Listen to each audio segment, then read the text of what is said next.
Bonsoir tout le monde. Je me présente pour ceux qui ne me connaissent pas, Kevin Grenier, vice-président du secteur de la sécurité publique de la FESP-CSN. Aujourd'hui, on va présenter un webinaire « Quand la carapace se fissure ». Le webinaire, c'est une présentation de la FESP-CSN. Ça fait partie du cadre justement du travail du secteur de la sécurité publique. Le secteur de la sécurité publique représente les membres des agents correctionnels provinciaux, des constables dans le métro, des inspecteurs, des pompiers, des répartiteurs. Il y a des agents de sécurité aussi à l'aéroport. On représente toutes sortes de travailleurs qui travaillent dans le domaine de la sécurité publique. Un des plus gros enjeux qu'on a tous en commun, c'est la santé mentale. Aujourd'hui, on va pouvoir parler justement pour essayer de comprendre le stress aigu, le trouble stress post-traumatique et l'usure professionnelle chez les agents de la paix, mais également chez les travailleurs en milieu de la sécurité publique. J'aimerais également souhaiter la bienvenue à nos collègues de l'UQOSAC, qui est les agents correctionnels aux fédéraux, et les paramédics de la F3S-CSN. Dans nos métiers, on est tous confrontés à de la violence, à la détresse humaine, au danger, à des situations très particulières qui font justement un enjeu psychologique puis qui nous laissent toutes des marques. La santé psychologique, ce n'est pas juste un enjeu individuel, mais c'est un enjeu collectif et organisationnel. Aujourd'hui, le webinaire va être animé par Mme Mylène Bolduc, qui fait partie des agents correctionnels provinciaux, et Julie Nadeau, qui est travailleuse sociale, qui œuvre dans le milieu pour les agents de la paix depuis plus de 30 ans. Donc, sans plus tarder, je vais passer la parole à Mme Bolduc. Merci beaucoup. Ça fait plaisir. Alors, bonjour, je me présente Mylène Bolduc-Lemieux. Je suis agente des services correctionnels au Québec et également vice-présidente du Santé et sécurité du travail pour le syndicat des agents de la paix en service correctionnel. Aujourd'hui, vous êtes invité à notre événement Quand la carapace se fissure. Un peu comme mon confrère l'a dit un peu plus tôt, pour essayer de démystifier au niveau du stress aigu, l'usure professionnelle chez les agents correctionnels et les agents de la paix, et également tout ce qui a trait avec le TSP. Tous les membres de la CSN affiliés à la Fédération de sécurité du public ont été invités à se joindre à nous pour ce webinaire. Nous avons décidé de faire ce webinaire-là suivant Julie qui est venue à notre congrès syndical en octobre 2025 et vu que tous nos délégués venaient pour savoir pourquoi on ne le propageait pas un peu plus afin de connaître tout le pourquoi du stress à ce niveau-là, on a décidé de pouvoir faire un webinaire accessible à tous. Nous tenons à remercier chaleureusement le secteur de la sécurité du public de la Fédération pour cette présentation et également à vous d'être présents aujourd'hui. Avant de vous présenter notre invité, quelques règles de fonctionnement. Le webinaire est d'une durée de 90 minutes, dont un 30 minutes sera pour la période de questions.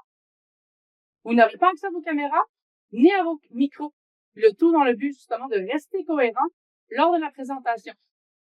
À l'intérieur de la plateforme Teams, il y a toujours la section de clavardage. Si vous avez des questions, juste à côté, vous voyez le Q&A que vous pouvez aller poser directement votre question. Elles seront triées par la suite. Les principales questions qui seront sélectionnées sont pour ceux qui touchent la majorité des personnes ou les plus pertinentes en lien avec le sujet. Ne soyez pas vexés si votre question n'est pas sélectionnée.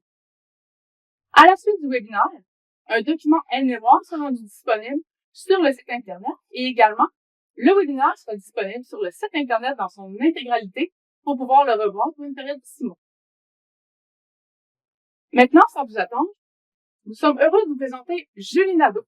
Julie Nadeau est travailleuse sociale 100% dédiée au milieu de l'urgence depuis maintenant près de 29 ans en octobre, tellement rapide tout à l'heure. Également, elle s'occupe de tout ce qui est approche court terme concernant les événements potentiellement traumatiques avant et après. Elle enseigne également à l'université, des cours au cégep. Elle est également affiliée avec la maison La Vigile, d'autant plus qu'elle donne la formation à nos différentes organisations dans le milieu. Je vous prierai d'accueillir Julie Nadeau. Merci beaucoup. Alors, ça me fait plaisir d'être avec vous ce soir. On rejoint un paquet de gens. En fait, comme Mylène l'a dit tout à l'heure, on a commencé d'une petite initiative qui est devenue une grande initiative. Alors, ça me fait plaisir que cette formation ce webinaire en fait, puisse être offert à l'ensemble des travailleurs de la sécurité du public et aux paramédics. Alors, Vous aurez la chance de voir certaines images derrière. Il n'y aura pas de PowerPoint. Comme l'a dit Mylène tout à l'heure, ce sera intéressant d'avoir accès à l'aide-mémoire pour les éléments qui nous semblaient les plus pertinents. N'hésitez pas à poser vos questions. On s'est gardé une période à la fin. Je le répète aussi. Donc, d'où ça part cette initiative du webinaire, comme Mylène le disait? Les délégués syndicaux CSN du SAP-SCQ, donc les agents correctionnels provinciaux, ont eu l'idée de m'inviter en octobre dernier pour parler du trouble de stress post-traumatique, de la prévention, mais aussi des bonnes stratégies au niveau de l'intervention post-événement à potentiel traumatique. Donc, il faut parler dans vos contextes particuliers. On va essayer d'avoir le langage de chacun d'entre vous ce soir. On va parler d'exposition à des décès. On va parler de violence. On va parler également d'un contexte où les valeurs peuvent être très choquées par des décisions politiques ou, pour une grande partie d'entre vous, vous comprendrez mon a priori syndical ici, des contextes de négo qui s'étirent au fil du temps.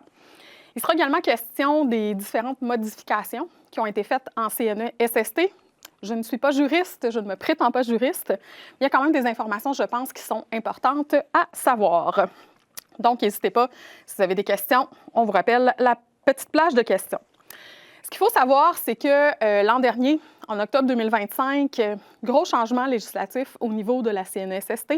On va parler de la prévention avec l'analyse des risques psychosociaux.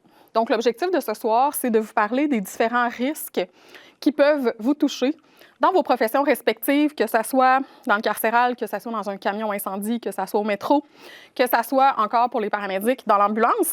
On va essayer de faire le tour de tout ça.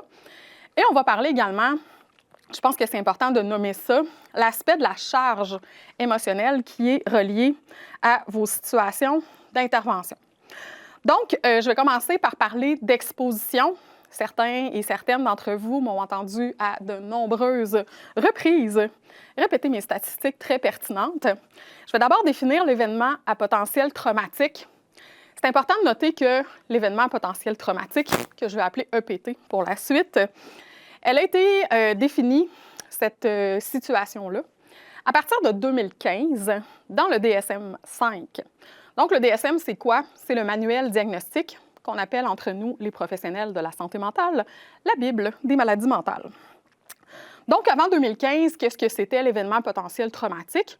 Bien, c'était un peu n'importe quelle situation qui touchait une personne qui était exposée à un trauma, mais sans définir le trauma. Depuis 2015, en fait, on va parler de 3 situations dans 4 contextes. Je vais d'abord définir les 3 situations. On va parler de décès, on va parler de blessures graves, puis on va parler d'agression à caractère sexuel. Quand on parle de décès, blessures graves, agression à caractère sexuel, il est important de comprendre qu'il faut que ces événements-là soient survenus. Ça, habituellement, c'est une partie qui est déjà conceptualisée, si je peux le dire comme ça. Par contre, il arrive souvent qu'on passe à côté de ce qu'on va appeler les pas assez proches. Donc, dans la définition du DSM, on retrouvera cette situation qui va nous dire qui aurait pu arriver. Aurait pu arriver, évidemment, on n'est pas dans l'ordre de si j'étais rentrée travailler aujourd'hui, j'aurais été sur le véhicule incendie sur le 401 et il me serait arrivé quelque chose. Évidemment, on n'est pas là-dedans. On est plus dans vous êtes dans votre véhicule, quel qu'il soit votre véhicule, vous avez à freiner brusquement parce qu'il y a un autre véhicule qui vous coupe. On passe proche d'une collision routière qui aurait pu être létale. Le sentiment qu'on va avoir à ce moment-là, on pourra le catégoriser comme un passé proche. Je me permets une petite parenthèse ici, très personnelle, mais que je trouve importante à nommer. Décès, blessures graves, agression à caractère sexuel, c'est ce qui est clair. Il y a une partie de flou qui est vraiment demandée par plusieurs intervenants psychosociaux, qui est celle de ce qu'on va appeler des traumas plus complexes, donc des traumas relationnels, où on parlera d'intimidation, par exemple, ou de situations de harcèlement psychologique au travail. Évidemment, on est dans le cadre du travail ce soir. On pourrait conceptualiser ça de la même façon pour, par exemple, une personne qui se fait intimider dans le cadre de son travail. Pour l'instant, cette partie-là, je vous dirais que d'expérience, quelques dossiers se sont gagnés en CNESST. Par contre, c'est vraiment pas ce qui est écrit dans le DSM. Mais comme tout ce qui est scientifique, bien évidemment, ça aura matière à évoluer au fil du temps.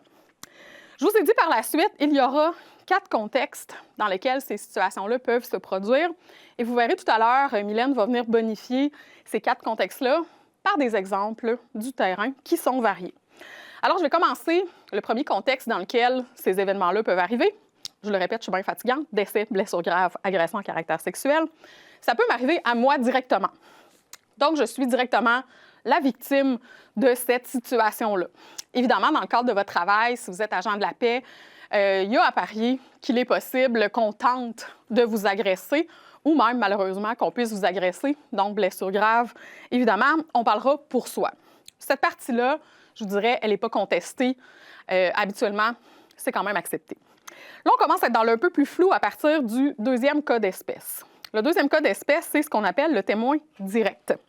Le témoin direct, dans le fond, c'est vous comme premier intervenant. Vous avez à intervenir comme pompier, comme premier répondant médical sur une situation où vous êtes directement exposé au décès. Vous êtes agent des services correctionnels et vous avez à intervenir sur une personne incarcérée qui a fait une tentative de suicide. Donc, on parlera du premier intervenant ici. Le témoin direct sera ici considéré.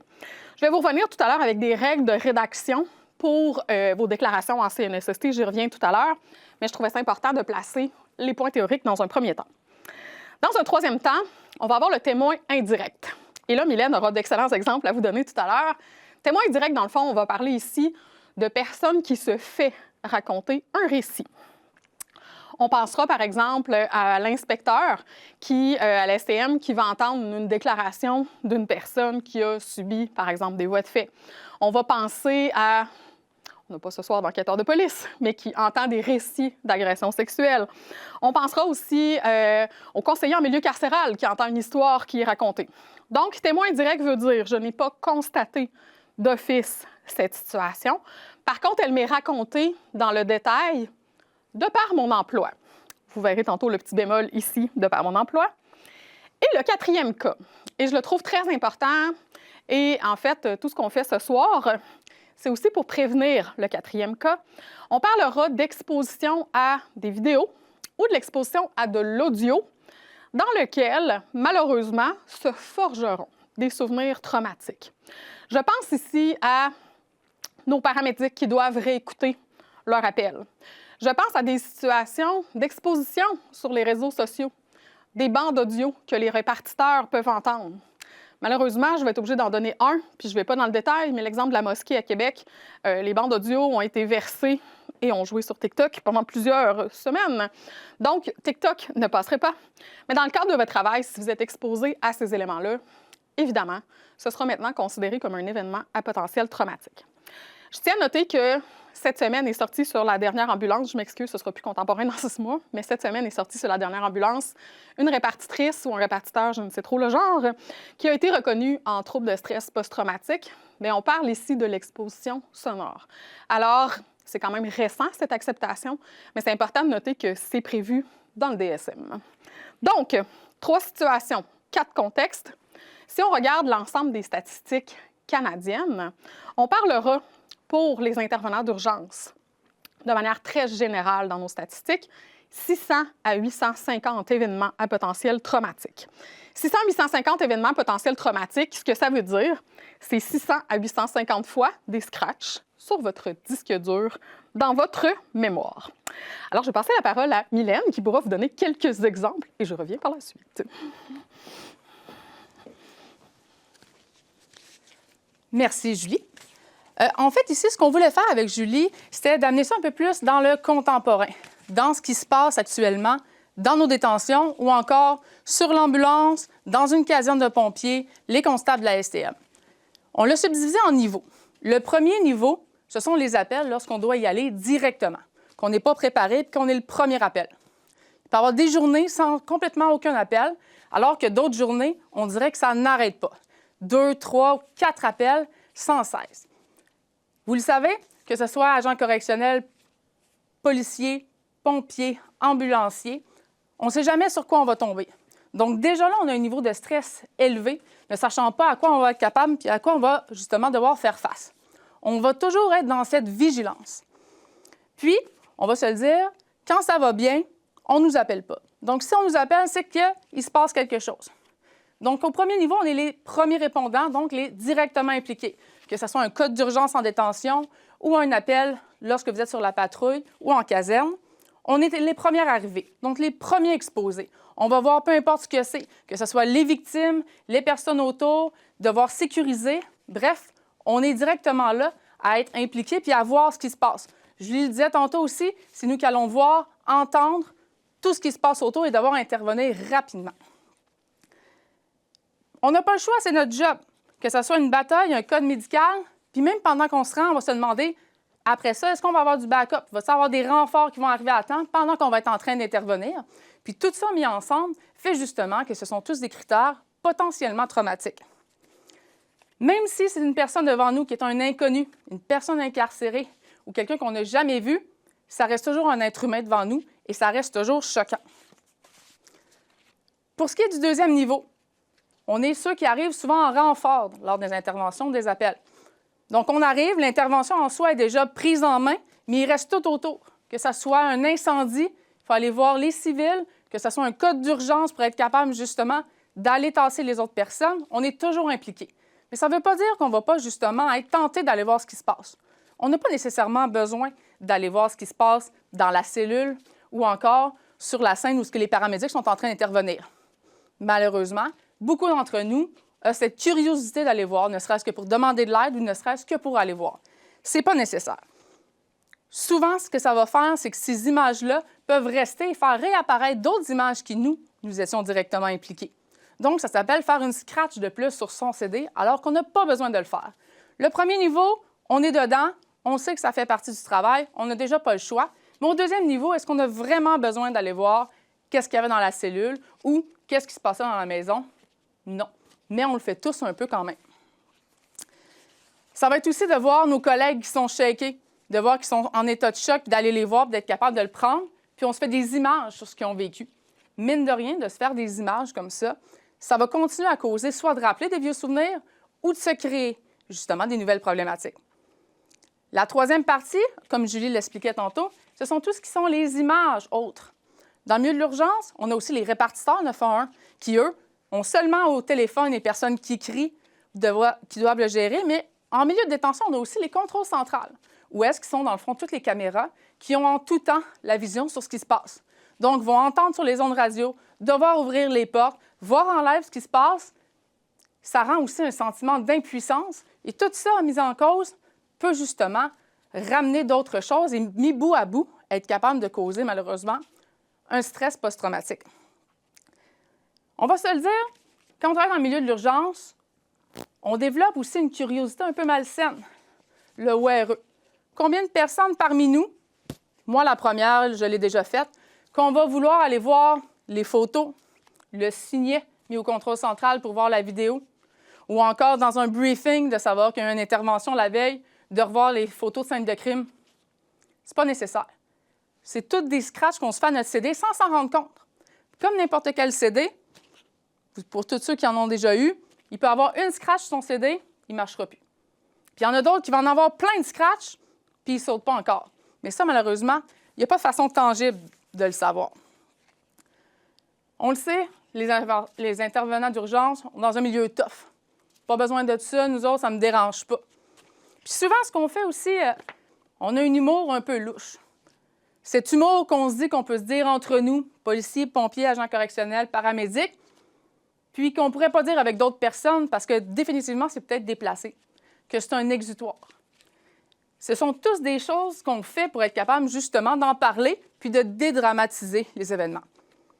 Par contre, ce qu'on devrait arrêter de faire et qu'on fait tous, c'est d'arriver à la cafétéria ou dans l'auto après ou une semaine après, quand on a eu une grosse incendie, se raconter notre intervention en détail. On dirait que plus qu'on met de détails, plus que les gens nous écoutent puis plus qu'ils sont intéressés. Puis je suis convaincue que j'invente rien. Puis par la suite, moi aussi, j'en ai déjà eu. Puis c'est comme une gradation de qui va compter le pire événement qu'il y a eu de sa carrière ou qu'il a entendu. Est-ce vraiment nécessaire? Parce que pendant qu'on fait ça, il y en a d'autres qui, pendant qu'on explique une personne incarcérée qu'on a retrouvée décédée ou pendue, bien, lui, il revit peut-être son événement. Puis il ne vous le dira pas, hein? On est tous des toughs, on est tous corrects là-dedans. mais on se crée tout entre nous des scratchs, puis on ne sait jamais quand le CD va être capable de sauter. C'est une accumulation. Il n'y a pas de barème. C'est variable, c'est propre à chacun. Puis malheureusement, on ne peut même pas le savoir nous-mêmes. Combien de fois vous l'avez entendu que des fois, c'est sur le premier appel, le 12e, le 24e appel, pas pire qu'un autre, puis c'est là que ça break down. On ne peut pas le savoir. Mais pourquoi faire ici près de faire des scratchs sur notre CD quand on peut l'éviter au maximum? Je vous invite alors à vous demander, est-ce vraiment nécessaire d'en parler avec autant de détails? Ventiler que vous avez un incendie, que vous avez un appel, oui. Est-ce qu'on a vraiment besoin de mettre autant de détails? Parce que malheureusement, pour une grande majorité d'entre nous, on le sait, on est conscientisé, mais ça ne nous touchera pas jusqu'à temps qu'on rentre dans le mur. Ça serait bien qu'on essaie d'éviter tous et chacun de rentrer dans le mur en regardant ces détails-là pour éviter de faire sauter notre propre disque dur. Je vous relaisse avec Julie. Merci, Mylène. Alors, notre fameux disque dur, que contient-il dans une carrière d'intervenant d'urgence? Je vais me permettre une petite capsule socio-historique. Ça va faire 29 ans, hein, comme Mylène vous l'a dit, que je suis dans le milieu. Quand je suis entrée en 97, si vous faites le calcul, les policiers avec qui j'ai commencé, j'étais en stage, me disaient « Ah, Julie, les affaires de momoun, ça. » Je m'excuse, pas 2026, c'est l'expression qu'on me disait à l'époque. C'est des affaires de momoun de parler de santé mentale. On est des toughs. Mylène l'a dit, on est des toughs. Le milieu nous véhicule qu'on est des toughs. On va parler de héros et c'est correct. Cependant, il y a quelque chose de particulier, c'est que je constate avec les nouvelles générations, et tant mieux, que j'ai l'inverse maintenant. J'ai récemment eu un jeune paramédic qui m'a demandé « Mais Julie, ça va être quand mon premier post-trauma? » Ça va être quand ton premier post-trauma? Bien, je te souhaite de ne pas avoir de post-trauma, petit chat. Mais clairement, comme Mylène l'a dit, on n'a pas de chiffres, on n'a pas nécessairement des facteurs de risque. À l'heure actuelle, tout ce qui touche le post-trauma, ce qu'on sait, c'est que c'est encore inexact, les informations scientifiques qu'on a. En 2026, c'est la vérité. Peut-être qu'en 2030, je reviendrai pour vous dire, voici les critères qui peuvent fragiliser. Cependant, je vais quand même vous expliquer un peu le parcours traumatique, c'est comme ça que je l'ai appelé. En fait, l'événement potentiel traumatique que je vous ai défini, les 3 cas d'espèce dans 4 contextes que Mylène vient de vous documenter avec nos niveaux d'intervention, on va regarder qu'un événement potentiel traumatique ne générera pas nécessairement ce qu'on appelle le trouble de stress aigu et par la suite, un trouble de stress post-traumatique. Donc, je vais définir les 3 phases avec les temps qui sont prévus dans le DSM. DSM, on se rappelle, la Bible des maladies mentales. Donc, après un événement potentiel traumatique, il est possible que cet événement-là ne me touche pas. S'il ne me touche pas, bien évidemment, on va le mettre, ce que je vais appeler, dans la boîte à trauma. Je vais revenir sur la boîte à trauma tout à l'heure. C'est des concepts que j'utilise. Vous comprendrez que ce n'est pas ça scientifiquement le terme, mais ça ne m'atteint pas pour toutes les raisons du monde. Parce que l'âge du patient, je fais beaucoup d'ambulances, souvent les paramédics vont me dire « Ouais, mais tu sais, féminin, 88 ans, elle a sans doute vécu une belle vie, elle est décédée dans son sommeil, ça va. » Et pourtant, j'ai quand même le critère d'être témoin direct d'un décès. Tant mieux si ça ne vous fait rien, bien, bien, bien. Par contre, il est possible que cet événement-là, par l'âge, par mon niveau de fatigue, par le contexte dans lequel je suis présentement dans ma vie, vienne me chercher comme intervenant. Qu'est-ce que ça va faire? Bien, ça va faire une scratch sur mon disque dur et le temps 1 post-événement potentiel traumatique. Vous aurez ça dans l'aide-mémoire. On appelle ça de la détresse péritraumatique. Super beau terme pour dire que c'est un événement anormal et vous le vivez, vous, de manière normale. Bien que vous soyez intervenant d'urgence, bien que vous ayez étudié pour ça, bien que vous cherchiez l'adrénaline dans votre job, cet événement-là, il passe moins bien. Donc, on parlera de signes et symptômes qui vont ressembler à « je dors pas super bien, je reviens à la caserne, je reviens au poste, c'était plate. J'ai une espèce de sentiment de tristesse, j'ai de la honte, de la culpabilité. Je vais revenir tantôt à la culpabilité. Et cet événement-là sera en fait un activateur pour le hamster dans sa roulette. Donc, je vais spinner cet événement-là. Donc, sommeil altéré, appétit qui peut être altéré. On constatera aussi de l'irritabilité. Vous êtes sur la route, vous revenez du travail justement après cet événement-là, puis vous avez l'impression que l'ensemble des conducteurs sur le réseau routier québécois ne savent pas conduire. Votre enfant vient vous voir, puis il dit « Ah, papa, j'ai fait un dessin, je m'en sac. donc irritabilité. Et un critère qu'on ne parle pas assez souvent, à mon sens, c'est ce qu'on appelle le bruxisme. Donc, le bruxisme, c'est le fait de grincer des dents. On verra souvent ça dans la première période, donc dans la détresse péritraumatique, et aussi en stress aigu, la deuxième période sur laquelle je vais revenir. Donc, irritabilité, difficulté de sommeil, difficulté aussi à s'alimenter, un sentiment qui est moche, spin dans la tête. Petit conseil que j'ai envie de vous donner, et on veut tellement pas être dans la moralisation ce soir, dans la morale, je sais pas. En tout cas, bref, à vous faire la morale ce soir. Faites attention à ne pas nourrir votre WRE à ce moment-là. Ce que je constate, et je plaide coupable à plusieurs reprises aussi, c'est qu'on va avoir le réflexe d'aller chercher sur les réseaux sociaux, d'aller chercher partout ailleurs de l'information qui va venir compléter. Dans l'exemple d'une collision routière, par exemple, où il y a des multiples blessés, je veux savoir c'est quoi l'état du patient, je veux savoir c'est qui cette personne-là, je vais aller fouiller sur les réseaux sociaux. Évidemment, je ne suis même pas au plan éthique, je suis au plan de votre propre guérison. Souvent, ce qu'on va faire en allant nourrir notre WRE, c'est qu'on va se donner de l'information supplémentaire et donc on risque d'humaniser la situation. Et comme je vous dis, je ne suis pas là pour vous faire la morale, mais le conseil, c'est d'essayer de garder ça dans un compartiment d'intervention. Qu'est-ce que ça risque de faire aussi, c'est de générer de la culpabilité. Cette culpabilité-là, ce qu'elle va faire, c'est qu'elle va vous permettre de toujours être pris dans cet événement-là. Je vais vous montrer les techniques d'intervention tantôt qu'on va utiliser post-événement potentiel traumatique. Et souvent, je vais dire aux gens en débriefing, c'est important d'essayer de sortir de l'histoire. C'est pas la tienne, à moins que tu sois la victime directe, j'aurai un autre discours. Mais évidemment, comme premier intervenant, votre job, c'est de sortir de cette histoire-là. Et malheureusement, le fait d'aller grappiller de l'information, bien, ça va nourrir votre hamster, ça va vous donner de l'information supplémentaire. Et donc, ça va continuer à vous laisser dans cette histoire-là au lieu d'essayer de sortir. Donc voilà pour la détresse péritraumatique, 0-3 jours. À mon sens, ici, pas lieu de s'inquiéter. Je ne vous dis pas que c'est agréable. Je vous dis qu'il n'y a pas lieu de s'inquiéter parce que c'est une réaction normale à un événement anormal. Je passe à la phase 2. Donc, le deuxième temps, on parlera d'entre 3 et 30 jours. C'est ce que le DSM prévoit. On parlera ici de troubles de stress aigu. Qu'est-ce qu'un trouble de stress aigu? En fait, c'est une réaction normale, encore une fois, mais qui dure un petit peu plus longtemps que notre détresse péritraumatique. Donc, dans notre fameux trouble de stress aigu, il serait important de constater qu'on va trouver les mêmes symptômes. Donc, l'irritabilité, difficulté du sommeil. On peut avoir des flashs encore de l'événement. On peut avoir aussi ce fameux bruxisme, toujours présent. Et il est possible que cette irritabilité-là commence à être difficile pour votre réseau social. Et c'est souvent là que les gens vont demander de l'aide, parce qu'on sait que c'est un enjeu, la demande d'aide chez les intervenants d'urgence. Et donc, plusieurs constateront, et on l'entend souvent, « Mon conjoint, ma conjointe trouve que je ne vais pas bien. » Mon collègue me reflète ici qu'il me semble que ça fait une couple de semaines que je suis de mauvaise humeur. Je suis désagréable, je suis plus réactif. Chaque fois que la hausse sonne, je step. Donc, réaction normale à un événement normal, mais qui s'étire sur une plus longue période. Donc, le trouble de stress aigu, c'est ce qui devrait être écrit sur votre document de la CNESST. Je reviens tantôt sur les considérations, mais je nomme quand même cet aspect-là, et c'est pour ça que vous aurez l'aide-mémoire si ça vous intéresse. Gardez en tête que le médecin ou l'infirmière praticienne qui vous posera le diagnostic ou la psychologue, c'est les 3 professionnels au Québec qui peuvent poser des diagnostics, devront écrire le trouble de stress aigu.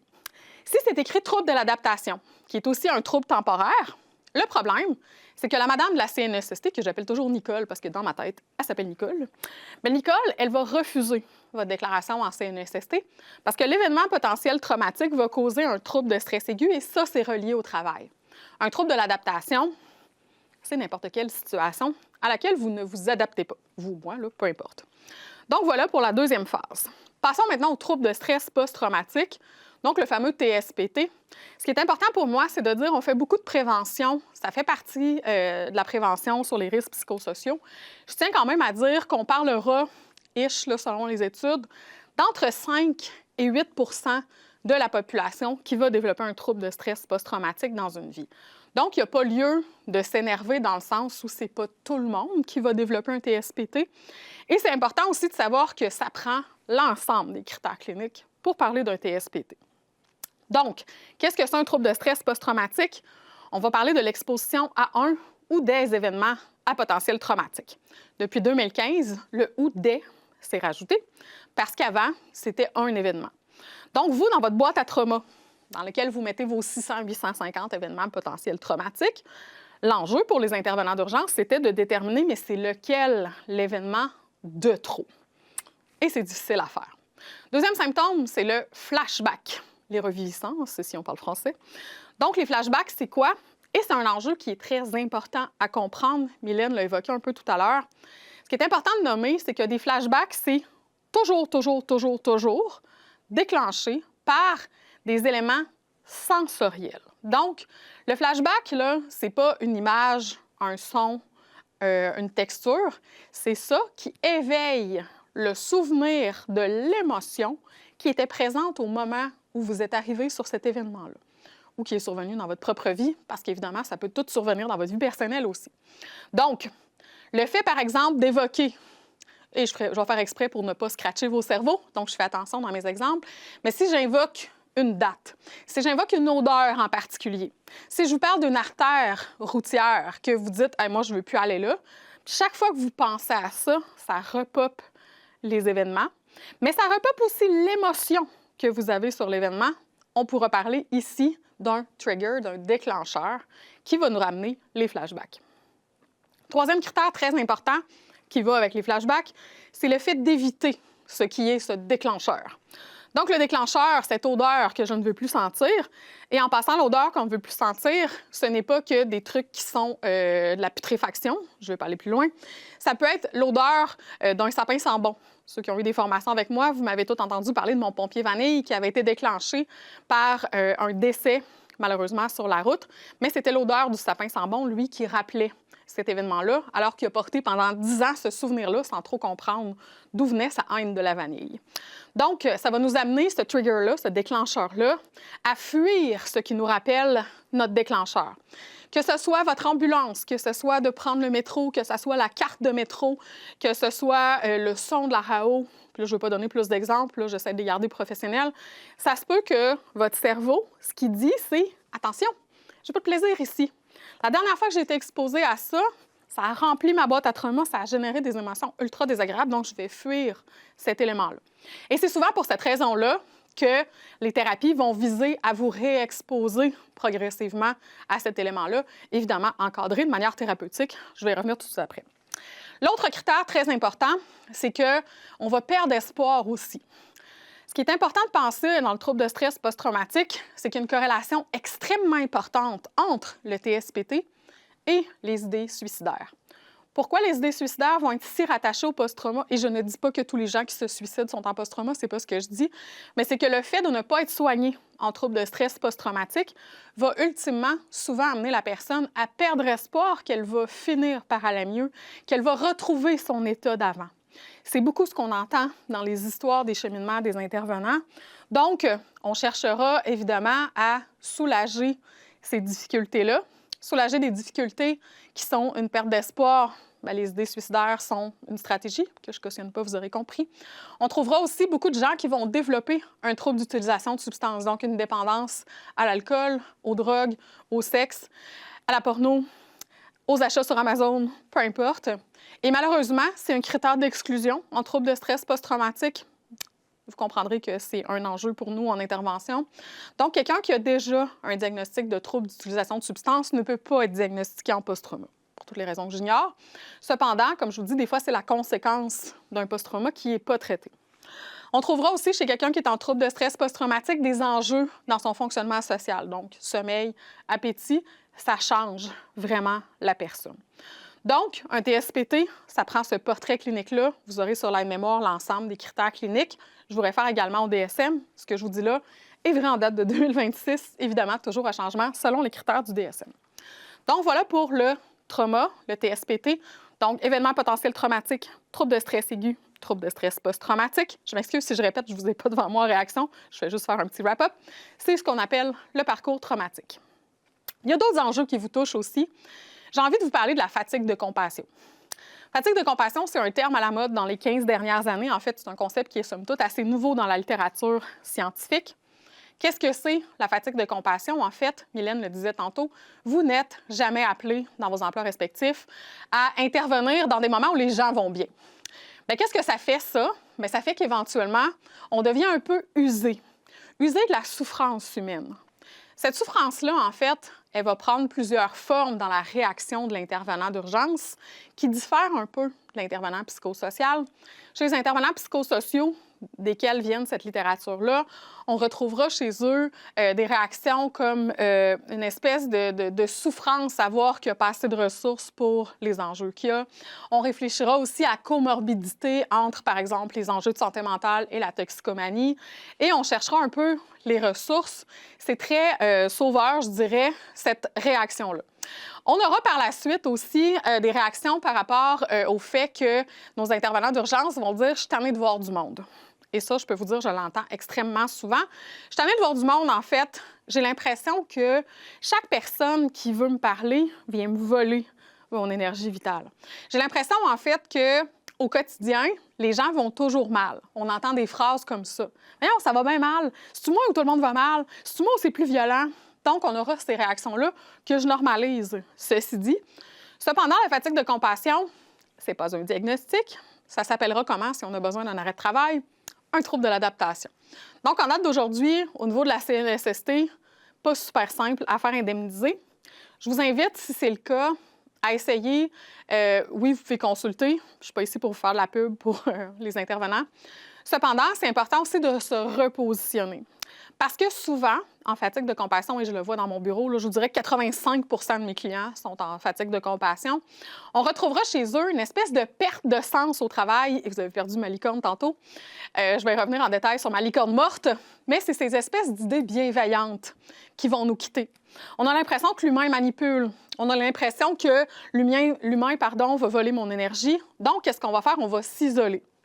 Petite anecdote, juste pour vous amuser. J'ai récemment un policier que je suis depuis plusieurs mois qui est en fatigue de compassion, là, je vous dirais ceinture noire en fatigue de compassion, qui a attendu vraiment longtemps avant de venir chercher de l'aide puis d'être en arrêt. Et il me dit, sa nouvelle blonde l'invite dans un 5 à 7. Et le premier réflexe face à cette nouvelle fille dans sa vie, c'est de dire, bien, ça me tente d'y aller, mais il va-tu avoir du monde? Oui, c'est un peu le principe d'un 5 à 7, chérie. Donc, évidemment, ça va faire des situations de retrait. Ça va faire quelqu'un qui est souvent moins le fun aussi parce que, on comprendra, son cerveau, ce qu'il dit, c'est « Ah, l'humain me vole mon énergie, donc je ne vais pas aller dans des activités avec d'autres humains. » Donc, évidemment, l'isolement, ben, c'est pas la stratégie. On va plus essayer de reconnecter, mais de se mettre des cadres. Quand on est, par exemple, avec des amis, on peut-tu ne pas parler de job? Puis on le sait, les intervenants d'urgence, je vais m'inclure là-dedans, on est des passionnés. Hein? On parle de nos dossiers, puis on parle de telle personne, puis là, telle situation, puis là, on jase de ça. Bien, ce que ça fait, en fait, c'est qu'on brasse notre soupe, et c'est clairement pas une bonne stratégie en fatigue de compassion. C'est qu'on se dit « Ah non, je ventile », non, on rumine. Hein? On finit par répéter sans cesse la même chose. Et dans le cerveau, ce que ça fait, bien, c'est un biais de confirmation qui nous dit qu'effectivement, c'est vrai que le monde va mal parce que tout ce qu'on se raconte, c'est le fait que des gens ne vont pas bien. Je vous amène aussi à un troisième concept qui est quand même assez nouveau dans la littérature scientifique. Ça s'appelle le traumatisme moral. Le traumatisme moral, c'est l'incarnation parfaite de ma super licorne morte. Si vous me connaissez, vous savez que mon surnom a été longtemps la licorne. Donc, la licorne, les pensées bienveillantes, comme je disais, mais c'est l'espoir que l'humain est bon, que l'humain fait des belles choses. Puis des fois, dans le carcéral, je le sais, j'enseigne en technique correctionnelle, il y a quelque chose qui est difficile là-dedans. Donc, le trauma moral, ça vient de la littérature des forces armées américaines où des psychologues ont constaté qu'au retour de mission, les soldats revenaient avec, oui, des troubles de stress post-traumatique, oui, des blessures physiques, mais aussi des enjeux de conflits moraux qui sont extrêmement forts. Évidemment, ce n'est pas un diagnostic, mais si je peux vous donner un cas de figure, j'ai envie de parler du général Dallaire, qui, assurément, pour l'avoir entendu à de nombreuses reprises dans ses conférences et bien connaître son fils Willem, ont assurément des conflits de valeurs super importants. Vous comprendrez dans nos 3 cas d'espèce. Donc, je reviens là-dessus, c'est ce que la littérature nous dit. 1, je n'ai pas pu poser des gestes qui auraient été cohérents avec mes valeurs. Pourquoi? Parce que les politiques organisationnelles, parce que mon cadre de pratique, parce que, bon, peu importe la raison, mais j'ai une raison organisationnelle ou professionnelle qui m'empêche de poser un geste qui sera en cohérence avec mes valeurs. Si je peux vous donner un exemple sans être trash, pendant la pandémie, je suis souvent en caserne avec des paramédics et l'un d'entre eux est venu me voir à un moment donné après une formation sur le réajustement des protocoles. Puis là, vous comprendrez que je ne suis pas contre la santé publique, mais ça a quand même créé quelque chose.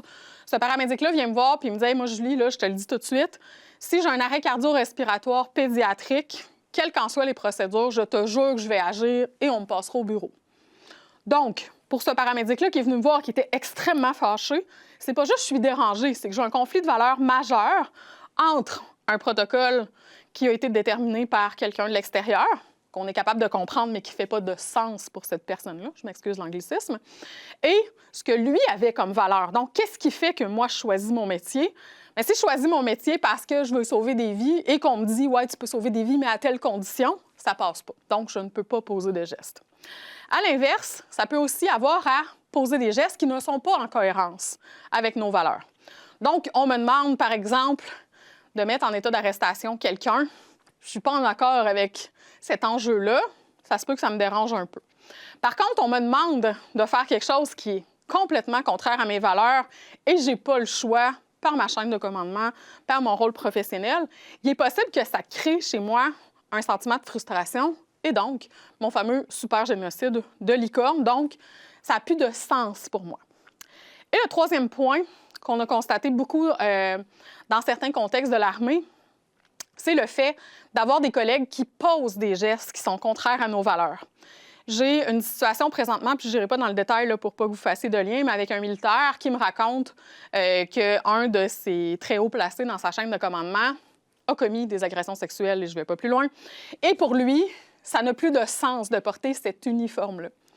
Et ce qu'il y a de beau dans vos métiers respectifs, c'est que justement, c'est souvent sous le couvert de « moi, je ne peux pas porter cet uniforme-là », qui est le même qui est porté par quelqu'un qui ne porte pas mes valeurs. Donc, on retrouvera dans les traumas moraux, et je trouve ça important de le nommer, ce n'est pas un diagnostic. Cependant, le DSM, notre fameuse Bible, nous dit depuis septembre 2025, dans sa mise à jour annuelle, que c'est une condition qui peut empirer un trouble de stress post-traumatique. Donc, dans un cas où vous êtes exposé, par exemple, à un décès, et sur ce décès-là, je ne vais pas dans le détail, promis, sur ce décès-là, vous avez eu à poser un geste qui est contre vos valeurs, vous n'avez pas pu poser un geste qui était en cohérence avec vos valeurs, il se peut que ce trauma-là, vous ayez beaucoup de difficultés à vous en défaire. C'est-à-dire que le cerveau, malgré les thérapies dont je vous parle dans les prochaines secondes, ne sera pas capable de classer ce souvenir-là dans sa mémoire à long terme. Pourquoi? Parce que les valeurs sont en jeu. Et ma mauvaise nouvelle par rapport à ça, c'est qu'à l'heure actuelle, au moment où je vous parle, on n'est pas capable de savoir c'est quoi les bonnes pratiques au niveau du traitement du trauma moral.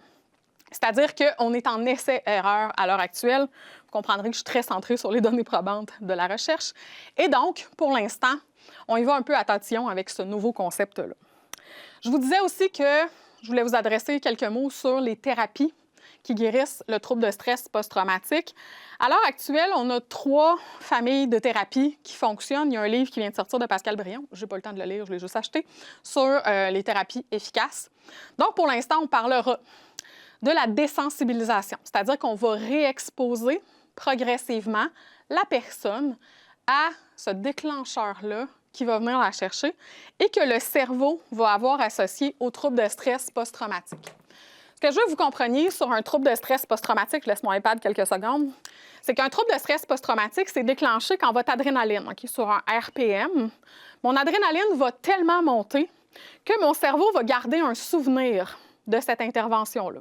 Alors, ce souvenir-là, toujours sensoriel, on s'en rappelle, le cerveau va le garder très proche et va se dire « Ah, il y a une charge émotionnelle qui va avec.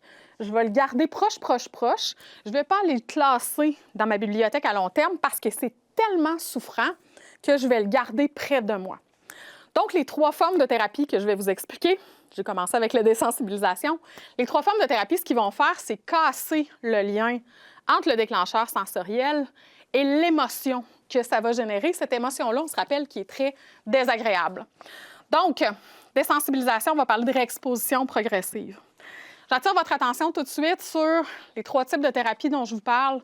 Il faut absolument que ça soit fait par un psychothérapeute. Je ne le suis pas moi-même. Je fais de l'intervention à court terme. On va souvent essayer en post-trauma. Des fois, on réussit dans un premier temps avec une approche. Moi, je travaille avec l'approche narrative, donc mettre des mots, donner un sens. Quand ça ne fonctionne pas, on va les référer en psychothérapie. Donc, juste pour expliquer, parce qu'il y a beaucoup de charlatanisme présentement en trauma, je m'excuse de faire mon petit bémol. Donc, psychothérapeute, on va parler évidemment des psychologues qui sont tous psychothérapeutes, mais c'est l'ordre des psychologues qui gèrent ça. Il y a des travailleurs sociaux, il y a d'excellents psychoéducateurs. Il y a plein de gens qui ont cette formation-là supplémentaire. Donc, quand on parle de psychothérapie, le but, c'est de changer, par rapport aux maladies mentales, de changer les cognitions. Fin de ma parenthèse importante sur l'éthique. Deuxième thérapie qui fonctionne assez bien, ça s'appelle l'EMDR. Donc, l'EMDR va utiliser les deux côtés du cerveau. Je vous le fais brièvement, ça a l'air un peu coco. Mais si vous voulez lire là-dessus, toujours fait, évidemment, par nos fameux psychothérapeutes. On va utiliser les deux parties du cerveau de gauche et de droite suivant un rythme avec les doigts, avec les sons à l'oreille ou avec des tappings. Et la personne, dans le fond, va raconter son événement sous le protocole EMDR que j'ai vraiment simplifié ce soir. On a d'excellents résultats. Moi, j'ai beaucoup de clients que ça a vraiment aidé. Mais je vais parler de ma thérapie chouchou, la troisième, qui s'appelle la thérapie de reconsolidation ou la méthode Brunet. Donc, cette méthode-là, elle est très intéressante parce qu'elle guérit en 6 semaines et 6 pilules avec un médicament qui s'appelle le propranolol, qui est un bêta-bloqueur. Et en 6 semaines, 6 pilules, bien, la personne va prendre une pilule par semaine, évidemment, et racontera son récit traumatique. Ça a été fait sous protocole avec le docteur Alain Brunet, qui est un psychologue de Montréal. Et Alain a développé cette thérapie-là financée par l'armée américaine, l'a tentée dans un premier temps après les attentats du Bataclan et de Nice. Au final, retesté chez des intervenants d'urgence, il y avait un projet de recherche subventionné par la CNESST qui s'appelait le projet Phoenix. Je m'excuse pour les fédéraux. Et à ce moment-là, on a constaté chez les intervenants d'urgence un taux de succès autour de 84 %. Moi, présentement, dans mes statistiques personnelles d'intervenante que j'ai référées en reconso, je suis à 36 sur 36. Et je suis bien fière que mes clients aillent bien aujourd'hui. Et il y a des nouvelles thérapies qui s'en viennent. Je fais juste un petit point là-dessus, ça, avec les psychédéliques. Le partez pas, c'est microdoses, gang, c'est vraiment pas ça. On parle évidemment ici des maxidoses. Donc, on va utiliser le MOSH, le MDMA, l'acide pour aller chercher des réactions et reframer le cerveau.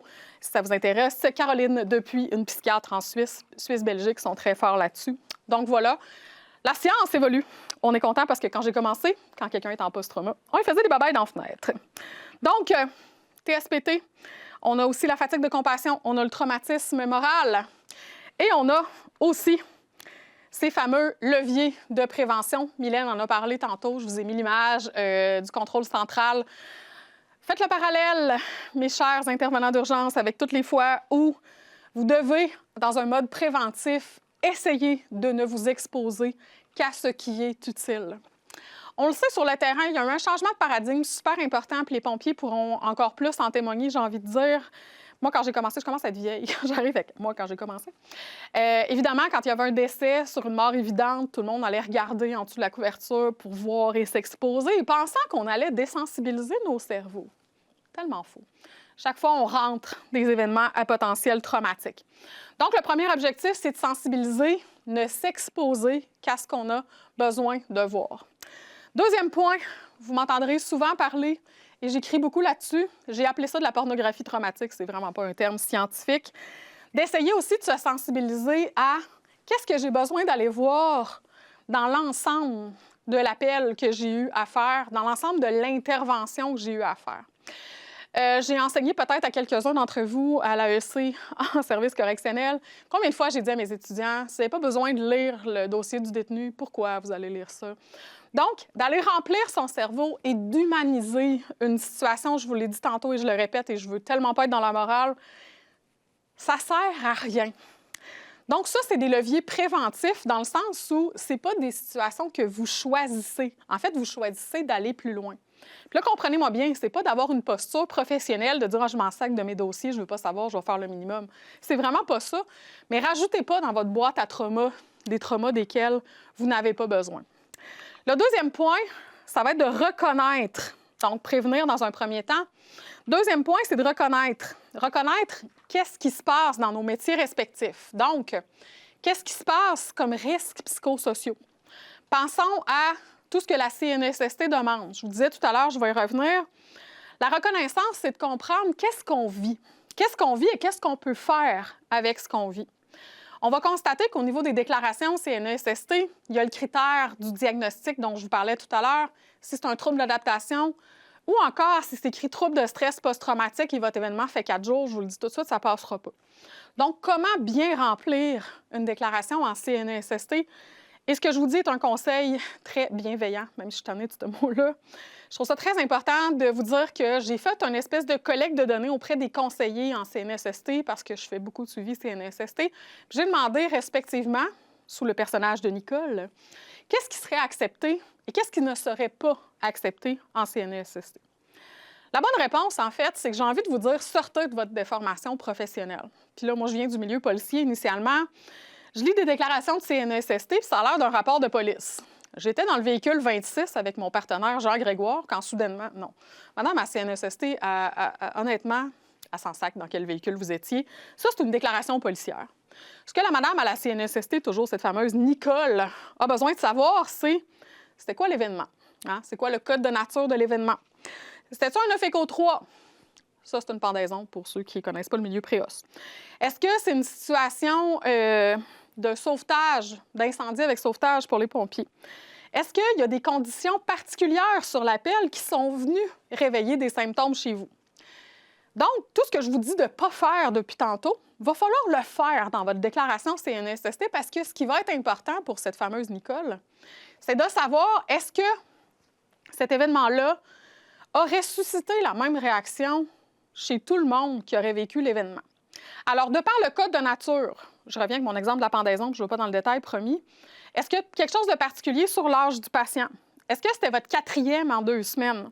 Est-ce que l'événement a été médiatisé? C'est quand même rare, mais ça arrive parce que, mettons, la personne était connue puis on apprend son décès. Est-ce que vous étiez sur un temps supplémentaire obligatoire puis vous étiez fatigué? Donc, vous comprenez qu'il faudra faire ressortir, malheureusement, le contexte dans lequel ça s'est produit, cet événement-là, et qui fait aussi générer des symptômes. Donc, je ne vous dis pas d'en inventer des symptômes, c'est vraiment pas ça mon propos, mais c'est pas le temps d'avoir de l'orgueil mal placé. Mylène le disait tout à l'heure, elle disait, tu sais, on est tough, on essaie d'être prêt dans ce qu'on fait, dans notre job, puis tu sais, on est fort. Ça sera pas le temps ici d'être fort. Et c'est pas le temps d'être faible, c'est pas ça que je veux dire en inventant des trucs. Mais ce sera important de dire que vous dormez mal, vous avez des cauchemars, vous revoyez la personne décédée dans votre sommeil, vous faites des sauts à répétition, vos mâchoires, vous avez extrêmement mal. Donc, ce sera important de documenter cet événement-là. À ce propos-là, bien, les employeurs sont tenus depuis 2022 à tenir un registre des événements potentiels traumatiques. Ça a été déployé de nombreuses façons dans les organisations avec lesquelles je travaille. Évidemment, c'est une responsabilité de l'employeur, mais je vous dirais, vous aussi, vous avez la responsabilité, si ce n'est pas un événement qui apparaît majeur, je vais parler pour les paramédics, qu'on ne voit pas nécessairement une carte d'appel qui est inhabituelle.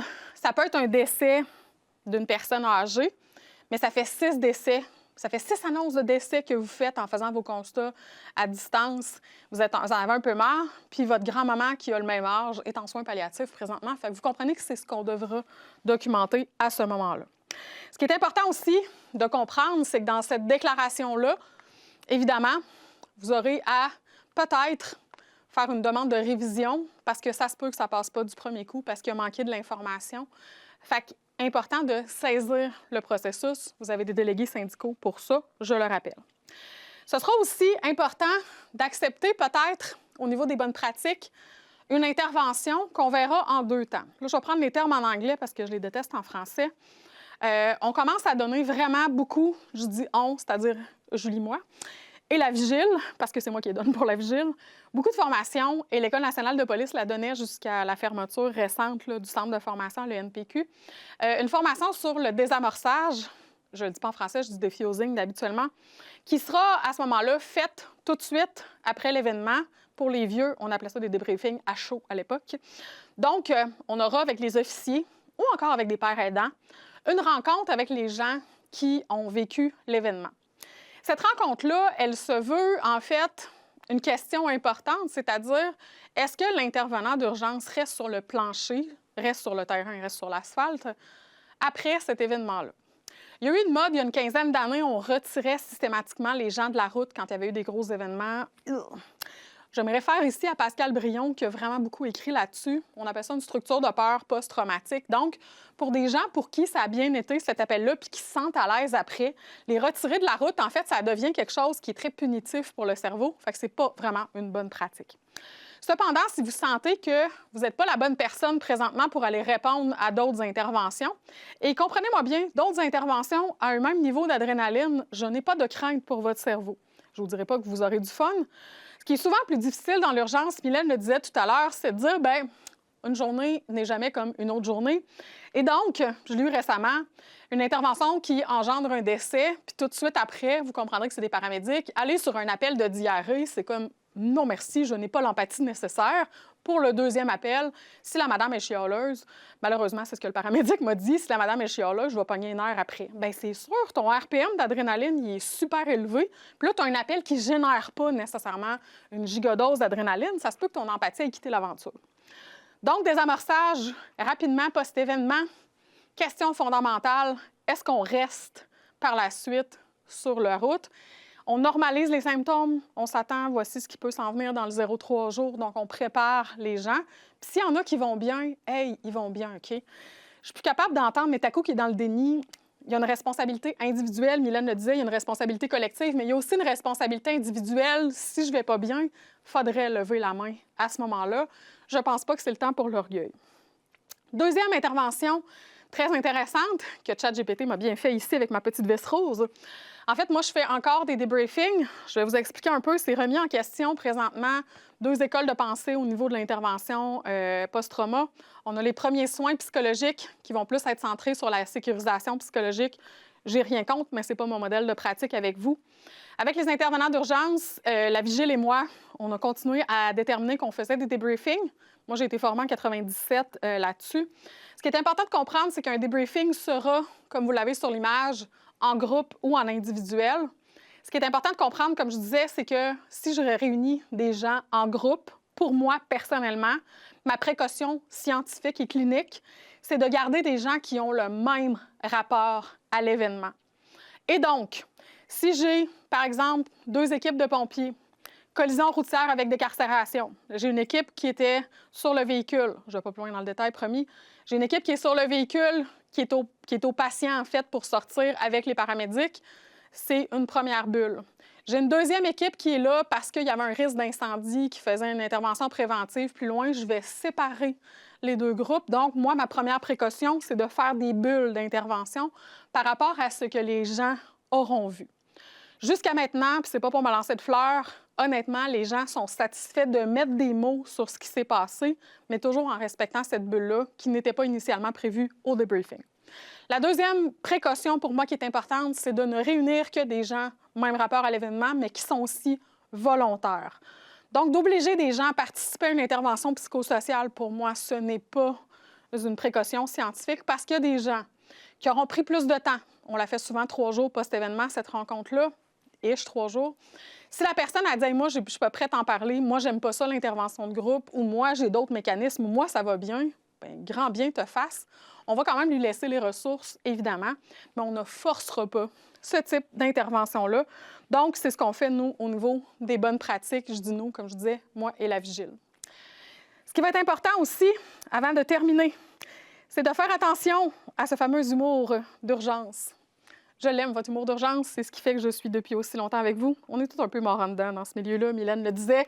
Des fois, on n'a pas un humour grand public, et c'est correct. Et cette année, en bonne scientifique que je suis partie d'une situation que j'ai vécue dans une caserne d'ambulance où l'humour n'a pas passé pour certaines personnes. Des fois, on a des classes générationnelles, on va se le dire. Et je me suis intéressée à savoir, dans les études scientifiques, qu'est-ce qu'on dit sur l'humour louche d'urgence. Et bonne nouvelle, dans la majorité des cas, c'est une Christie de bonne stratégie. Et je vais même citer Freud, qui nous disait que c'est un mécanisme de défense où on met en place notre cerveau. Vous le savez, des fois, on part sur une lubie, il y a un mot qu'on ne peut plus dire parce qu'il est rattaché à un événement. Puis là, chaque fois qu'on le dit, ça crée une inside joke. Moi, comme thérapeute de groupe, parce que c'est ma formation initiale, quand il y a des insides, je suis comme « wow, on a un groupe qui fonctionne ». Fait que ce bout-là, ça va. Le petit bémol, c'est votre humour, des fois, un peu psychopathique. Là, c'est mes mots à moi, évidemment, j'exagère peut-être un peu. Récemment, j'ai eu à intervenir dans un milieu d'urgence où une personne n'a malheureusement pas réussi à une réanimation positive et quand cette personne-là est revenue en caserne, elle s'est fait dire « Ah tiens, c'est le tueur de telle personne. » Arc, s'il vous plaît. Non. Cette personne-là est partie en arrêt, c'est hyper stigmatisant, c'est hyper incivilité 101. Donc, rire des situations jusqu'à rire de la mort, honnêtement, c'est la partie qui passe pas. Dans la littérature scientifique, ce qu'on dit, c'est que si on réussit à se couper tellement qu'on n'a même plus une seule once d'empathie, faites attention à ça. Par contre, cet humour-là, ce qu'il va faire, c'est qu'il va créer du lien, puis il va permettre aussi de diminuer les hormones de stress. Donc, c'est la bonne nouvelle. Fait que je termine juste avant la période de questions. Je ne vais pas me faire chicaner, Mylène, elle est bonne épeurante. Je niaise. Je termine avant cette période de questions à dire ce qui est important, c'est la semaine de la santé mentale. On ne l'a pas nommé, mais je le nomme. Du 4 au 10 mai, c'est la semaine de la santé mentale. La semaine de la santé mentale, cette année, met encore plus l'accent sur le filet de sécurité. Donc, filet de sécurité qui est super important dans vos milieux, les pères aidants, que ce soit l'aide informelle. Puis là, j'ai pas fini mon doctorat, je suis une décrocheuse scolaire. Puis moi, ce qui m'intéressait, c'était la collaboration interprofessionnelle. Fait que je termine là-dessus. Vous pouvez vous soutenir entre vous aussi. Puis des fois, c'est le fun d'avoir des gens de d'autres milieux qui peuvent nous comprendre. Et le dernier petit point moralisateur. Il y a longtemps, on disait ah, « développe ta carapace hein, », tu sais, mets ta carapace. Puis on a mis l'accent là-dessus. On a appelé ce webinaire-là, justement, la fissure dans la carapace. Votre armure, appelez-le comme vous voulez. Je vous invite plus à avoir quelque chose qui est plus proche du Tyvek, plus quelque chose de plus souple. Donc oui, ça déchire. Oui, ça peut être patché. Essayez d'être plus souple par rapport à ce que vous vivez. Puis là, je vous dis pas que tout le monde doit consulter un thérapeute. C'est vraiment pas ça que je vous dis. Mais des fois, c'est difficile, puis on est mieux de le nommer que d'essayer d'accumuler dans nos carapaces. Alors voilà, je passe la parole à ma chère Mylène, qui pourra peut-être prendre vos questions, je l'espère, et je vais m'hydrater de la même façon parce que je sèche présentement. On a-tu des questions? Premièrement, merci Julie, toujours aussi colorée, toujours À parler toute seule, là. une belle... Ben, tu m'as regardé de l'autre côté, Oui, ça c'était quand même bien. Une belle façon. Pour tous ceux ici qui se sont reconnus dans l'humour louche de Julie, je suis convaincue que plusieurs d'entre nous ont fait des parallèles avec ces jeux de mots inappropriés, mais auxquels on y tient quand même. Je tiens à rappeler, si vous voulez poser des questions à Julie, on a environ 30 minutes pour qu'elle puisse répondre à vos questions. Vous n'avez qu'à les poser directement dans le questions et réponses à côté de la séquence de clavardage. Ça va nous faire plaisir si je sors de l'écran pour aller voir justement les questions puis pouvoir en sélectionner. On en a déjà reçu quelques-unes. Donc, dans les premières questions, Julie, quels moyens ou actions pouvons-nous prendre pour se protéger soi-même, mais également pour protéger et sensibiliser nos collègues? J'ai envie de dire d'avoir des modèles, puis là, ça va avoir l'air tellement caricatural ce que je veux dire, d'avoir des modèles de gens qui sont capables de dire qu'ils sont allés chercher de l'aide. Et je parle pas nécessairement d'aide professionnelle. Ceux qui le savent pas, la journée qu'on organise avec la Vigile, t'es venu à toutes nos éditions, l'idée, c'est qu'on va avoir des gens qui témoignent. Puis des fois, les gars, ils ont les pipes ça de gros. Puis c'est bien impressionnant de dire que ce gars-là, il est allé chercher de l'aide. Donc, d'avoir des gens qui sont capables de démontrer que c'est possible d'être un individu du SWAT team, d'être quelqu'un qui est paramédic en soins avancés, un pompier qui est gradé, qui va chercher de l'aide. Puis là, je dis, comme je vous dis, thérapie, mais aussi les pères aidants, aussi d'aller parler avec des collègues. Fait que je pense que ça, c'est le premier point collectif. Individuellement, peut-être faire attention à ces questions, puis tu l'as bien nommé tantôt, Mylène, gérer notre ORE. Hein? On a toute cette curiosité malsaine-là. Puis là, je ne suis pas ici pour faire la morale, j'ai la même, mais des fois, c'est de gérer son propre ORE. Fait que faire attention aux questions intrusives. Des fois aussi, ce que je vois sur le terrain, c'est que quand je suis sur la route, souvent, les gens, mettons, il arrive une grosse intervention, puis c'est arrivé avec des paramédics récemment, là, ils reçoivent 15 textos de collègues. Ça va-tu bien? Mais dans le fond, je veux savoir, il est décédé comment? Fait que faire attention à ces questions-là parce qu'à chaque fois, on réactive le trauma de quelqu'un. Fait que ça serait mon meilleur conseil. Le faux « comment ça va » pour aller chercher d'autres informations. Le WRE déguisé en « comment ça va ». Parfait. Une autre question qui est rentrée aussi, c'est pour ce qui est de la fatigue de compassion, ça serait quoi tes suggestions puis quoi faire quand cette fatigue de compassion-là, chez un collègue, vient affecter mon propre travail? Comment lui en parler sans être indélicat ou C'est une très bonne question. Je n'ai pas parlé de burn-out tantôt, mais je vais me permettre une petite parenthèse. Fatigue de compassion, burn-out. Fatigue de compassion, je le disais, c'est l'humain qui vient me chercher mon énergie vitale. Au niveau du burn-out, en fait, c'est pas un diagnostic, mais c'est un semi-diagnostic qui s'appellera trouble de l'adaptation, je l'ai assez dit. Donc, en burn-out, la personne, ce qu'on va voir, c'est qu'elle présentera 3 critères importants. 1, il y a l'épuisement émotionnel. 2, on retrouvera, puis on en parle souvent, Mylène et moi, un cynisme qui dépasse l'humour louche. Ce cynisme-là, c'est souvent là qui va devenir toxique pour les collègues. Donc, un cynisme qui va prendre la forme de ce qu'on appelle la dépersonnalisation. Donc, je suis juste un numéro, je suis juste un matricule, je ne sers à rien. Donc, cet élément-là, c'est souvent ça qui va devenir difficile. Et qu'est-ce que c'est, cette réaction-là? Souvent, qu'on va voir chez la personne, c'est que pour se protéger de ce qui vient la chercher, elle va ériger un mur ou une carapace, si vous voulez, devant elle. Donc, de refléter peut-être cet aspect-là du cynisme qui peut devenir difficile pour certaines personnes. Puis le 3e critère, c'est l'impression de ce que mes clients vont dire, c'est brasser du vent. Donc, on va retrouver des gens qui n'ont plus de sens à leur travail. Donc, pour répondre à la question tantôt, comment je peux adresser ça avec un collègue, bien, je pense que c'est peut-être lui faire un reflet du changement de comportement, sans être dans l'accusation, mais peut-être de lui dire, écoute, Mylène, ça fait quelques semaines, on travaille ensemble, on est dans le véhicule ensemble. Je sais pas, j'ai l'impression que tu as changé, j'ai l'impression que tu as moins de fun à job. Donc, d'aller refléter à la personne, c'est quoi ce changement-là concret, puis d'essayer de voir avec elle, y a-t-il quelque chose que je pourrais faire pour t'aider? Parce que si je fais juste te garrocher, ouais, t'es bête depuis quelques semaines, pas de grande ouverture par la suite, je m'attends pas à ce que tu me dises « Merci Julie, c'est donc bien bienveillant ce que tu viens me dire. » Fait que peut-être plus y aller sur les comportements, puis aller voir est-ce qu'il y a quelque chose en dessous. J'ai une petite anecdote là-dessus, burn-out versus fatigue de compassion. Je disais, c'est un mur qu'on s'érige. Burn-out, on a souvent tendance à penser que c'est les heures faites, mais souvent, c'est le sens au travail. Puis là, vous êtes dans un contexte de négo, ça se peut que ça amplifie le cynisme. Donc, de valider, est-ce que ça appartient au négo, est-ce que ça appartient à la personne. Puis il m'est arrivé il y a quelques semaines, un paramédic que j'ai félicité pour une réanimation, puis il m'a répondu, tu sais, Julie, mort ou vivant, je suis payé le même prix, puis il est parti, puis j'ai fait, ben voyons. C'est supposé être le saint Graal de ton intervention dans la vie. Tu es censé te faire des high-fives. Puis c'est son collègue qui m'a dit, écoute, ça fait des semaines qu'il est insupportable. Il n'y a plus rien qui fait rien. Fait que quand le positif vient plus vous chercher, c'est un bon truc pour savoir que c'est peut-être le moment d'aller chercher de l'aide. Parce que l'antidote à la fatigue de compassion, c'est la satisfaction de compassion, donc le sens qu'on donne à notre travail. Voilà, ça répond à ta question. Ben oui, puis justement, ça a amené une autre question super pertinente là, dans le chat. On le sait, dans notre milieu de travail, des fois, on le parlait tantôt, hein, les commentaires déplacés ou on parlait de mort en dedans. Si on regarde un peu plus dans le milieu correctionnel, souvent, ben ça va être bon pour les statistiques de réhabilitation. Donc, ce qui nous a été posé comme question, justement, là, tu le disais tantôt aussi, un changement de culture, puis de qu'est-ce qu'on peut répondre à cette gang-là qui parle de ça, rit comme ça, mais qui trouve ça complètement déplacé sans nécessairement être out de la gang pour être capable de passer le message qu'on trouve ça déplacé? C'est une bonne question. Puis j'aurais envie de te retourner la question. Toi, qu'est-ce que t'en penses? Hey, je suis vache, hein? Tu utilises ton miroir? J'ai miroir, ah oui, ricochet.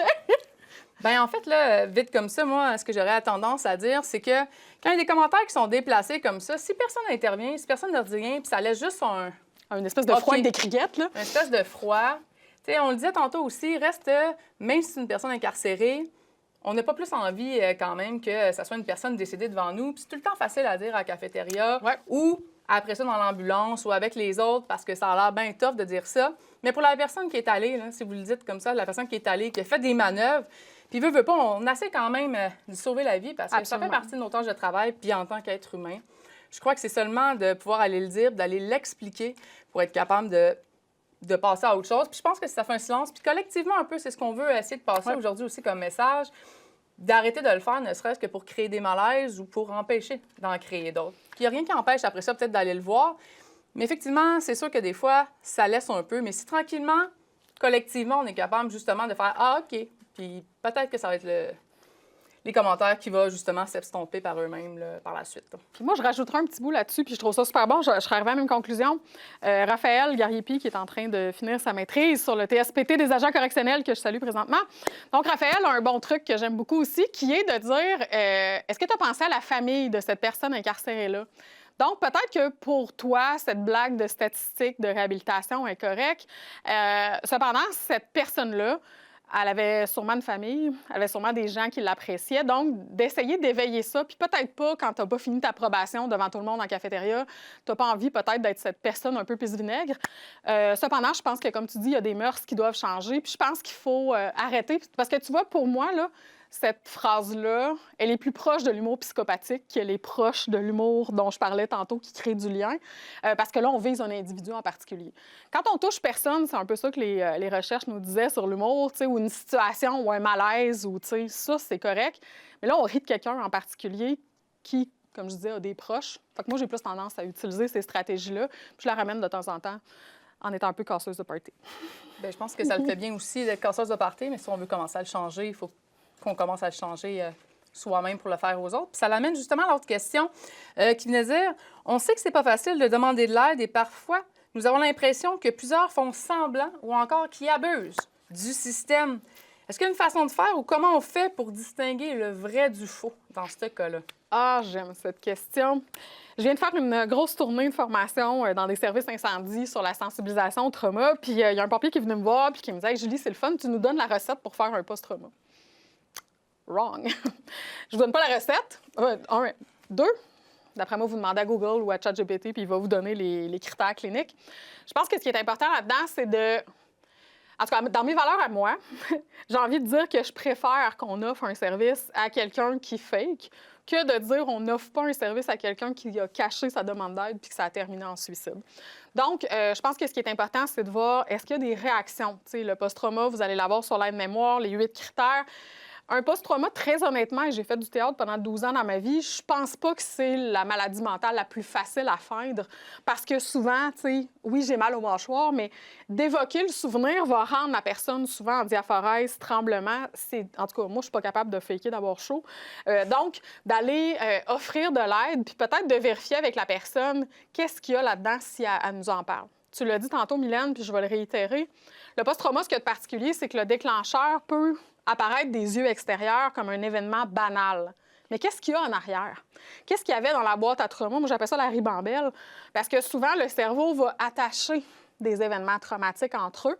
Donc, ça se peut que l'événement déclencheur, c'est un décès d'une personne âgée. Mettons, je vais parler sur l'ambulance, puis en principe, ça devrait rien nous faire, mais ça me rappelle un autre appel sur la même rue qui me rappelle une autre. Tu sais, fait que je suis qui, moi, pour aller dire de l'extérieur que toi, ton post-trauma n'est pas valide?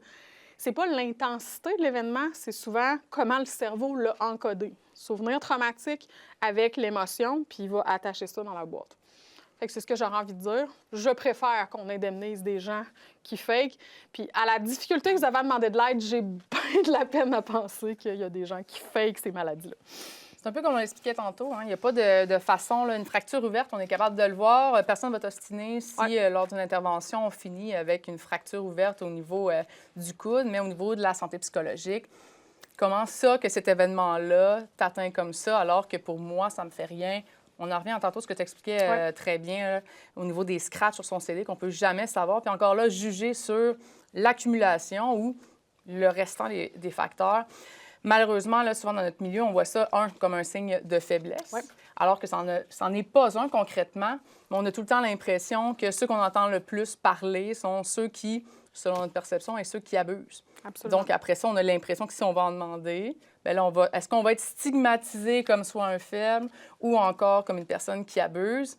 Ce qui fait encore plus retarder, justement, la demande d'aide. Là, je pense que c'était plus dans ce sens-là. Absolument. Puis plus la demande d'aide va être retardée, plus mettons qu'on parle du trouble de stress post-traumatique, plus il y aura des conséquences qui seront en corrélation. Qu'on parle de consommation, qu'on parle d'idées suicidaires, qu'on parle de séparation, qu'on parle de difficultés avec les enfants. Puis là, je pourrais aller très loin dans d'autres enjeux, des compulsions particulières. Tu sais, si je peux être juste un peu anecdotique, on a eu plusieurs cas où les gens ont développé des troubles de consommation de porno, du multidating, qui se sont mis dans l'embarras, qui ont pris des mauvaises décisions. Fait qu'on le sait pas, l'espèce de balle de neige que ça peut finir par faire, le post-trauma. Puis là, comme je disais, là, c'est quand même pas 100% des gens qui en feront un, mais ceux qui vont pas bien, j'ai de la misère à penser là, qu'il faut les laisser puis les stigmatiser de côté. Vous allez dire que c'est ma job, mais ça fait partie de mes valeurs aussi de défendre ce diagnostic-là. Il y avait également comme question, comment on fait avec la CNESST pour décider s'ils acceptent ou non le TSPT et qu'est-ce qu'on peut faire pour être certain d'être reconnu? déclaration la plus claire possible avec des symptômes, des éléments particuliers sur l'appel ou sur l'intervention. Excusez, j'ai la déformation du rappel, l'intervention. Est-ce que j'étais encore de temps supplémentaire obligatoire? Donc, c'est quoi le contexte qui s'est passé de particulier? Est-ce qu'il y a des enjeux qui touchent d'autres appels aussi? Je pourrais faire un lien avec d'autres appels. Donc, être capable d'être le plus explicite possible en étant le plus succinct possible, c'est vraiment le meilleur conseil que j'ai envie de vous donner. Mais souvent, l'orgueil prend le dessus, puis je dis pas ça de manière péjorative. Vous n'êtes pas habitué d'être les aidés, mais là, c'est votre rôle de devenir les aidés à ce moment-là. Donc, d'écrire c'est quoi les symptômes, les cauchemars, les terreurs nocturnes. Moi, j'ai une image en tête d'un de mes policiers qui me dit « Julie, j'ai l'air de ma fille quand elle avait 4 ans puis elle avait peur des monstres en dessous de son lit. Je me réveille en sursaut, j'ai chaud, j'ai peur. » Bien, donc, d'être capable de décrire ça sans orgueil, ça fait partie de la game. Parfait, merci.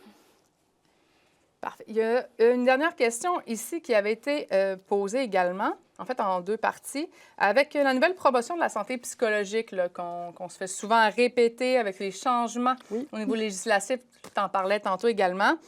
Est-ce que ça a créé des nouvelles obligations à l'employeur en matière de prévention concernant les TSPT? Je ne suis tellement pas juriste, mais je vais donner mon point de vue psychosocial.